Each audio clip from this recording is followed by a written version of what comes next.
భగవద్గీత జ్ఞానకర్మ సన్యాసయోగం అధ్యాయం 4 శ్లోకం 20 శ్లోకం త్యక్త్వా కర్మఫలాసంగం నిత్యతృప్తో నిరాశ్రయః కర్మణ్యభిప్రవృత్తోపి నైవ కించిత్ కరోతి సహ.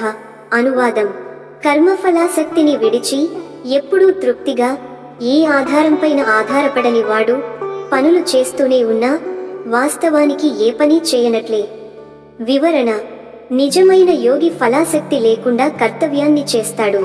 అతడు తృప్తి కోసం బయటి ఆధారాలపై ఆధారపడడు. పనులు చేస్తున్నట్టే కనబడతాడు, కానీ అవి అతనికి కర్మబంధాన్ని కలిగించవు. ఎందుకంటే అతని కర్మలు స్వార్థరహితమై దైవ సంకల్పంతో జరుగుతున్నాయి. తాత్విక సందేశం: తృప్తి అనేది బాహ్య వస్తువుల్లో కాదు, అంతర్మనస్సులో ఉంటుంది. ఫలంపై ఆధారపడిన కర్మ బంధనమవుతుంది. ఫలాసక్తి విడిచిన కర్మ విముక్తికి దారి తీస్తుంది. ఉదాహరణ: ఒక ఉపాధ్యాయుడు బోధన చేస్తాడు. అతడు కేవలం జీతం కోసం బోధిస్తే ఆ పని బంధనం అవుతుంది. కానీ విద్యార్థుల మేలు కోసం బోధిస్తే అతని పని పవిత్ర కర్మ అవుతుంది. ఇలాంటి పనులు అతనికి కర్మబంధం కలిగించవు.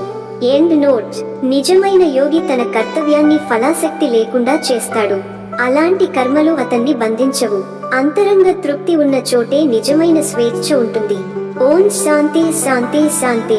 లైక్ చేయండి. ఈ తాత్విక సందేశాన్ని మీ మిత్రులతో షేర్ చేసుకోండి. తదుపరి శ్లోకానికి ఛానల్ సబ్స్క్రైబ్ చేయండి. ధన్యవాదములు. జై శ్రీ కృష్ణ.